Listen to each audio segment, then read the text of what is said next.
오늘도 우리가 이 말씀 앞에 다시 한번 서며 나아가는 건 우리의 삶에 여러 가지 골리앗들과 같은 위협들이 있을 때에 하나님께서 그 앞에 마주와 서고 계시다는 사실입니다. 어떤 목사님이 너무 교회에 어려움들이 많아서 고민하며 힘겨워하다가 설교를 이제 준비해서 어느 집사님한테 연락드리고 그분이 주보를 만드셨나 봐요. 그래서 설교를 준비하시는데 도무지 설교가 준비가 안 되시더래요. 그래서 이거 어떻게 하지? 그리고 고민만 하시다가 시간이 한참 흐르고 지나서 집사님이 전화를 하셨대요. 목사님, 혹시 설교 준비되셨습니까? 설교 제목이라도 알려주시면 제가 주보에 넣겠습니다. 그래서 목사님이 고민을 하시다가 이번 주 설교는 여호와는 나의 목자신이라는 제목으로 설교를 해야겠다. 그래서 여호와는 나의 목자시니 이거면 충분합니다 라고 얘기를 하셨대요. 그리고 다음날 아침에 교회에 가서 주보를 딱 보셨는데 주보에 이렇게 써있더래요. 여호와는 나의 목자시니가 아니라 여호와는 나의 목자시니 이거면 충분합니다. 근데 그때 목사님이 하나님이 목자 되시면 우리의 삶의 모든 것이 충분한데 제가 하나님을 목자 삼아 날마다 걸어간 게 아니라 교회를 이끌어간 게 아니라 내 힘으로 이끌어 가려고 그러니 이렇게 힘들었군요 라고 고백하며 나아갔다고 합니다. 그러니 오늘도 이 자리에 앉아있는 여러분들과 제가 주님을 거룩한 목자 삼아 여러분들의 삶의 무거운 짐들을 그분에게 내어 맡기고 걸어가실 수 있기를 축복합니다. 아멘. 우리가 마치 서 있는 세상이 골리앗 앞에 선 우리의 모습 같습니다.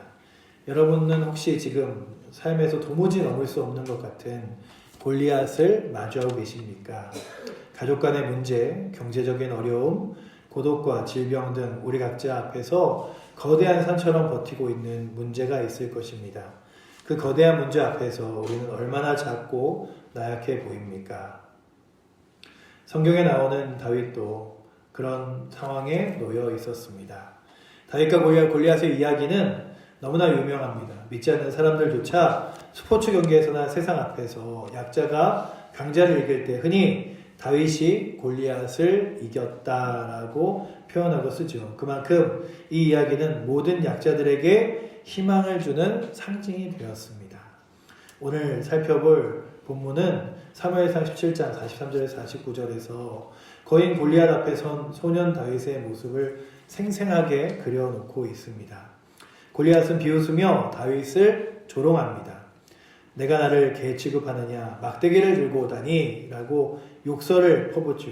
심지어는 골리앗은 다윗에게 내게로 오라, 내 살을 공중의 새들과 들짐승에게 주겠다고 의수됩니다.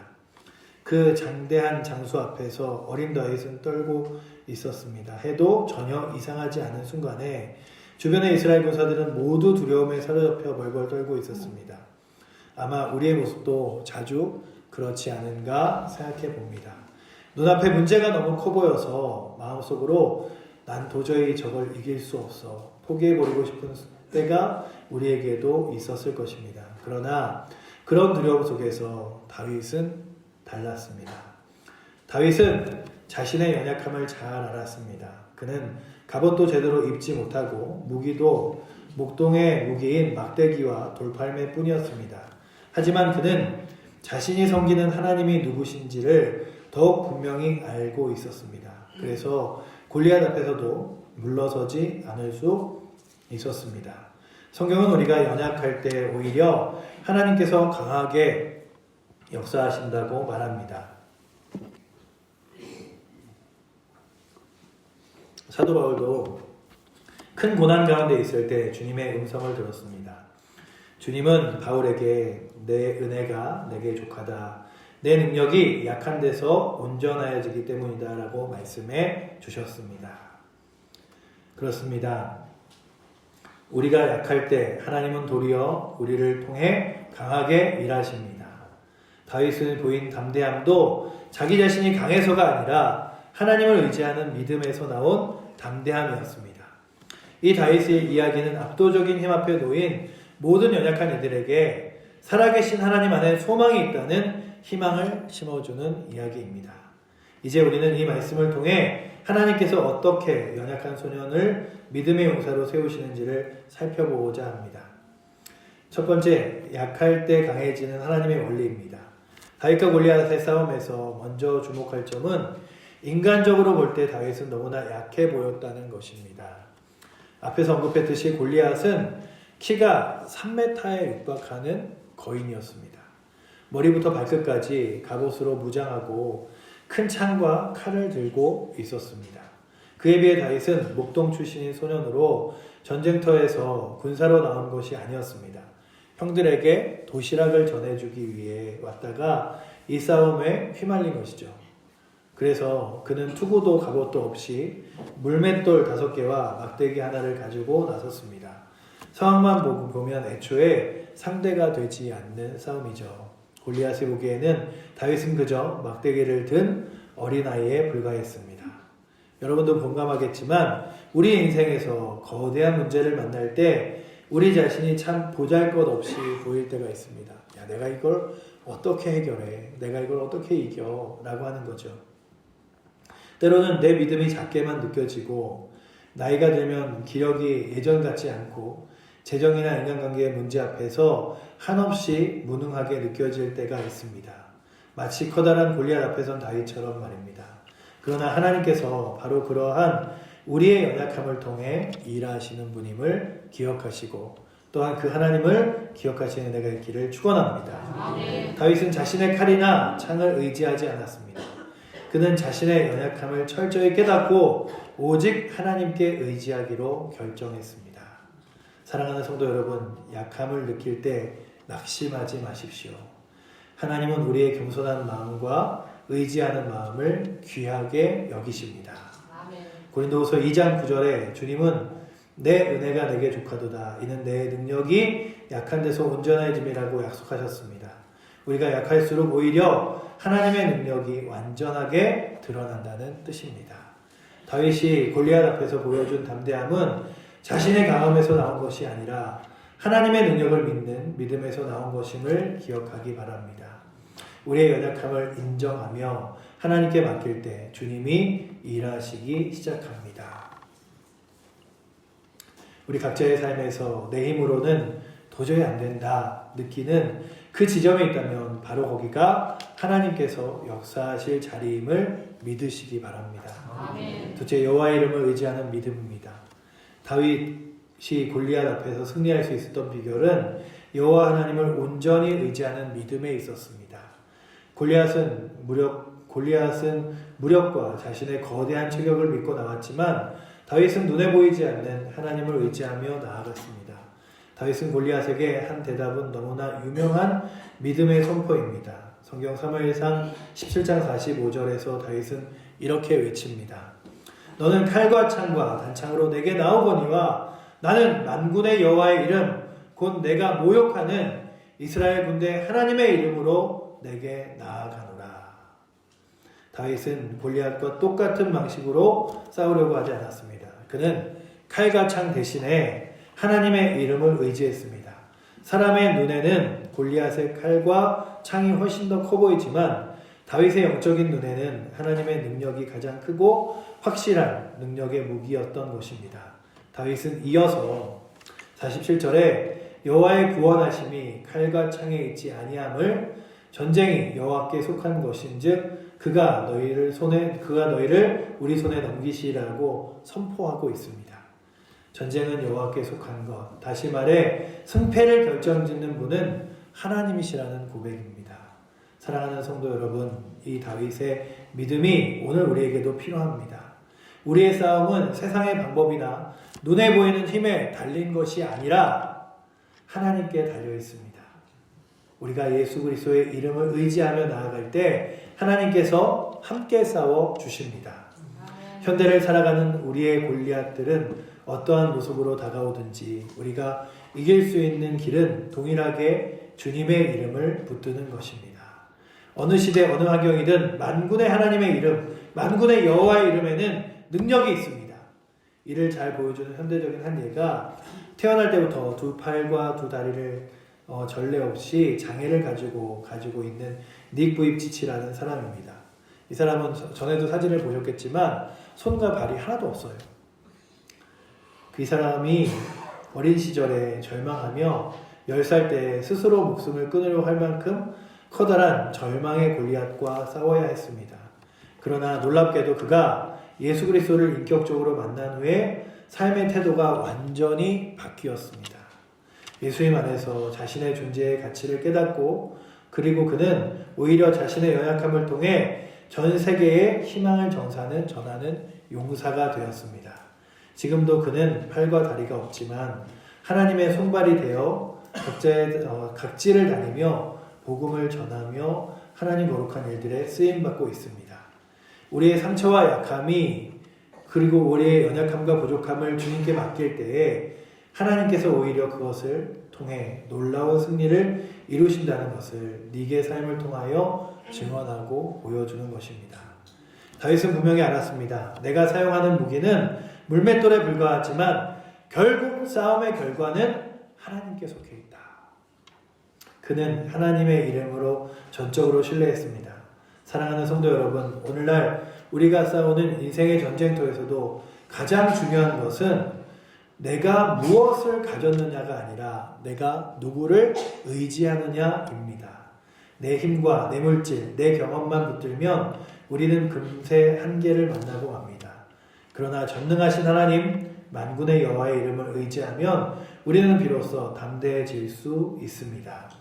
세상의 강한 자와 약한 자의 싸움도 같이 보이지만 하나님께서 함께 하시면 약한 자도 능히 강한 자를 이길 수 있습니다.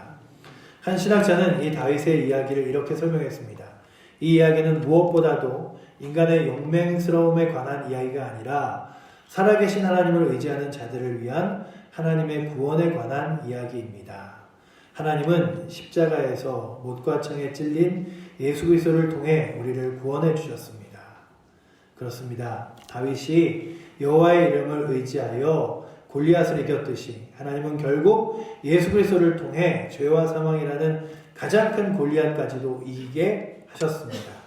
우리가 그를 믿고 의지할 때 하나님의 구원의 역사에 우리도 동참하며 승리를 맛볼 줄을 믿습니다. 아멘. 그러니 물질의 골리앗 앞에 여호와 일의 하나님을 의지하십시오. 건강의 골리앗 앞에 치유하시는 여호와 라파의 하나님을 의지하십시오. 마음의 고통과 불안의 골리앗 앞에서 평강의 왕 예수 그리스도를 의지하시기 바랍니다. 아멘. 다윗에게 역사하신 하나님 예수 그리스도의 이름의 능력이 오늘 우리 각자에게도 동일하게 임할 줄 믿습니다. 아멘. 셋째, 하나님의 속한 승리의 믿음의 용사로 세우십니다. 우리를요, 하나님께서 승리하게 하실 뿐만 아니라 그 하나님께서 믿음의 용사로 우리를 세워가시는 거예요. 다윗이 처음부터 용사였기 때문에 그가 용사라 불림받은 것이 아니라 하나님께서 세워나가시는 거죠. 다윗이 물맷돌에 휘둘려 던졌을 때 돌은 곧바로 골리앗의 이마에 명중했습니다. 그리고 믿기 어려울 만한 일이 벌어졌습니다. 그렇게 거대한 골리앗이 거꾸러져 쓰러진 것입니다. 할렐루야. 하나님께서 다윗의 손을 통해 기적적인 승리를 주신 순간입니다. 아무도 예상하지 못한 방식으로 하나님이 친히 싸워주신 것입니다. 다윗이 선포한 대로 전쟁은 여호와께 속한 것이었습니다. 이 승리는 오직 하나님께로부터 온 것이었습니다. 다윗은 알고 있었습니다. 그래서 다윗은 골리앗이 쓰러진 후에도 자기의 공을 세우지 않고 하나님의 이름을 높였습니다. 오늘 우리가 맞닥뜨린 여러 가지 문제의 승리도 마찬가지입니다. 승리는 하나님께 속한 것입니다. 우리의 믿음으로 나아갈 때에 하나님이 일하시면 결과는 하나님의 영광이 됩니다. 그렇다고 해서 우리가 하는 일이 아예 없다는 뜻은 아닙니다. 다윗도 물맷돌을 들고 뛰어나가 싸웠듯이 우리도 믿음으로 행동해야 됩니다. 그러나 결정적인 순간에 돌이 정확하게 명중하게 하시고 승리를 완성하게 하시는 분은 하나님이십니다. 아멘. 그러므로 우리가 어떤 문제에서도 승리를 거두었다면 그 영광은 하나님께 돌려드려야 합니다. 아멘. 반대로 아직 싸움 중이라 해도 낙심하지 마십시오.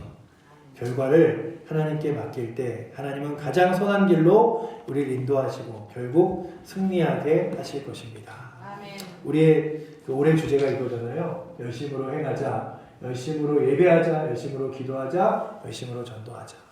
우리가 열심히 하는 이유는 이거예요. 내가 열심히 할 때 승리한다가 아니라 하나님이 이기게 하실 테니 나는 내 삶 가운데 최선을 다한다 라고 하는 확신이라면 여러분들의 삶의 자리에서 그렇게 하나님의 승리를 확신하며 여러분들의 삶에 최선을 다해 믿음의 길을 걸어가실 수 있는 은혜가 있기를 축원합니다. 아멘. 오늘 본문은 새벽에 계속해서 묵상하고 있는 새벽 예배의 말씀입니다. 그래서 여러분들 날마다의 삶에서 승리하시려면 그저 여러분들의 주먹과 삶 그리고 지혜와 경험을 의지하는 것이 아니라 기도로 주 앞에 나와 함께 기도하며 또한 새벽을 깨우며 또한 그렇게 날마다 주 앞에 나와 헌신하실 수 있기 또한 축복합니다. 왜냐하면 우리의 힘과 능력으로 이 땅을 살아가는 것이 아니라 주님 의지하여 나아가기 때문입니다. 하나님께서 주시는 승리는 때때로 우리의 상식을 뛰어넘는 방법으로 찾아옵니다. 저는 여기서 한 가지 잘 알려진 실화를 떠올려 봤는데요. 여러분이 하나님께서 주시는 승리는 언제 우리의 계산과 우리의 방식을 뛰어넘는다는 것을 주님이 알려주시죠. 혹시 땅콩 박사라 불리는 조지 워싱턴 카바라는 사람을 들어보신 적이 있습니까? 혹시 못 들어보셨다면 한번 책을 사서 보세요. 조지 워싱턴 카바의 일대기라는 책인데요. 그가 흑인으로 태어나 아무것도 가지지 못하고 그냥 그가 참 가난한 우리 동네 우리 마을을 어떻게 하면 살릴 수 있을까 기도하다가 하나님이 그의 머리에 땅콩이 생각나게 하셨어요. 그래서 그 땅콩을 연구합니다. 주님, 이 세상에서 저를 어떻게 사용하실지를 가르쳐 주십시오. 어느 날 하나님께서 그의 마음에 감동을 주셨습니다. 땅콩을 연구해라. 사람들은 비웃었습니다. 땅콩 그 겨우 조그만 걸 연구하겠다고 그리고 그걸로 우리 마을을 살리겠다고 이 나라를 어떻게든 회복시켜 보겠다고 하지만 조지는 기도하면서 계속 연구했습니다. 결국 그는 땅콩 하나로 300가지가 넘는 발명품을 만들어냈습니다. 플라스틱, 종이, 고무 대체품, 심지어 식용유까지 만들어냈습니다.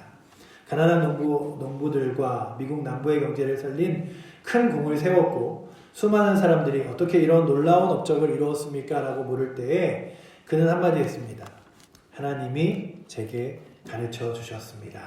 아멘. 사랑하는 성도 여러분, 하나님께 맡기고 신뢰하며 나아갈 때 비록 세상 사람들은 작게 보아도 하나님은 우리의 손을 통해 크고 놀라운 일들을 이루어 가십니다. 다윗은 작은 물맷돌 하나로 골리앗을 이긴 것처럼 하나님께서는 우리의 작은 순종과 작은 믿음 위에 크신 승리를 더해 주십니다. 그러므로 오늘도 낙심하지 말고 믿음의 싸움을 포기하지 마시기를 바랍니다. 하나님께 속한 전쟁은 반드시 하나님의 승리로 끝나게 되어 있습니다. 여러분, 이것이 바로 여호와 하나님께 속한 승리입니다. 물론 모든 문제가 즉각적으로 해결되는 것은 아닙니다. 때로는 오랜 인내와 기도가 필요할 때도 있습니다. 하지만 믿음으로 하나님을 의지하면 결국에는 하나님의 때에 하나님의 방법으로 최선의 응답을 주신다는 것은 변함없는 진리입니다. 우리 가운데 아마 이런 경험을 이미 해보신 분들도 계실 것입니다. 질병으로 쓰러졌다가 하나님의 은혜로 건강을 회복하는 것, 간증, 절망스러운 문제 앞에서 기도하다가 해결받은 체험들 이런 것들이 있으시죠. 그 모든 승리의 이야기는 하나님께서 우리를 위해 싸우셨기에 가능한 일이었습니다. 아멘. 그리고 이 과정을 통해 하나님은 우리를 믿음의 용사로 빚어 가십니다. 다윗은 골리앗을 무찌른 후에 온 이스라엘에 존경받는 용사가 되었습니다. 그러나 그를 진정으로 용사로 만드신 분은 하나님이셨고 마찬가지로 우리의 삶에서도 크고 작은 믿음의 승리를 거듭 경험하다 보면 우리 자신도 알지 못하는 사이에 믿음의 용사로 자라게 됩니다. 처음에는 두려움이 많고 연약했던 우리가 어느새 다른 사람들을 격려하며 이끌어줄 수 있는 믿음의 거인으로 변해가는 것이죠. 하나님께서는 연약한 자를 들어 강한 자를 부끄럽게 하시는 분, 우리의 나이와 배경에 상관없이 하나님께서 오늘도 우리를 우리를 용사로 만들어 주시는 분이신 줄 믿습니다. 아멘. 특히 연로하신 성도님들, 하나님께서는 여러분들을 기도의 용사로 부르셨습니다. 비록 젊은이들처럼 육신의 싸움을 하진 않으셔도 기도의 자리에서 골리앗을 무너뜨리는 영적인 전투를 하고 계십니다. 교회와 자녀들을 위하여 손들어 눈물로 기도하시는 한 분 한 분이 바로 하나님께서 세우신 든든한 믿음의 용사임을 기억하시기 바랍니다. 아멘. 약할 때 더욱 빛나는 믿음의 승리가 있습니다. 사랑하는 성도 여러분, 각자의 인생의 골리앗들과 마주합니다. 오늘도 여러분들의 골리앗은 무엇입니까? 지금 여러분 앞에 놓여져서 야, 이게 내 앞에 골리앗이구나 라고 느껴질 때마다 이 싸움 내게 있는 것이 아니라 하나님의 손에 있다. 이 골리앗 하나님이 이기게 하신다. 믿으며 나아가시기를 축복합니다. 아멘. 너희가 비록 약해도 두려워하지 말라. 내가 함께하며 싸우리라. 우리가 연약할 때에 주님을 의지하면 주님이 대신 싸워주시고 결국 승리하게 하십니다. 오늘도 살아계셔서 우리와 함께 하시는 그분을 의지하는 자에게는 결코 패함이 없습니다. 지금 여러분 앞에 어떤 골리앗이 서 있습니까? 가족의 문제, 경제적인 어려움, 아니면 개인적인 상처나 두려움이 여러분들 앞에 골리앗입니까? 그 거인을 향해 여러분들은 무엇을 의지하며 나아가시겠습니까? 칼과 창과 같은 나 자신의 힘과 세상의 방법입니까? 아니면 만군의 여호와 하나님의 이름입니까? 우리가 예수님의 이름을 부르짖으며 나아갈 때 하나님께서 다윗과 함께 하셨던 것처럼 그 능력으로 우리와 함께 싸워주실 줄 믿습니다. 아멘. 혹시 지금 마음에 두려움이 있고 나는 연약해서 안 돼 하는 낙심이 있으십니까? 오늘 그 마음을 주님께 돌이키시기를 바랍니다. 아멘. 다윗이 사용했던 무기는 작은 돌멩이에 불과했지만 그가 의지했던 하나님은 온 우주를 창조하신 하나님이셨기 때문입니다. 우리도 작은 믿음이라 할지라도 하나님께 드리기만 하면 하나님께서 역사하셔서 큰 일을 이루실 것입니다. 오늘도 그 하나님의 역사를 발견하며 믿음의 거룩한 길을 나아가실 수 있기를 축복합니다. 그래서 제가 어제 문자 보내드렸는데요. 이 찬양 고백할 때에 이 세상에서 세상의 유혹과 시험이 내게 몰려올 때에 나의 힘으로는 이길 수 없지만 이 모든 전쟁과 싸움이 하나님에게 있기에 하나님이 나의 대신에 싸워주시는 줄이심을 믿고 오늘도 달려나가겠다고 고백하며 전쟁은 여호와께 속한 것인즉 그 하나님의 승리를 내가 손들고 찬양하며 나아가겠습니다라고 고백하며 함께 찬양하기 원합니다.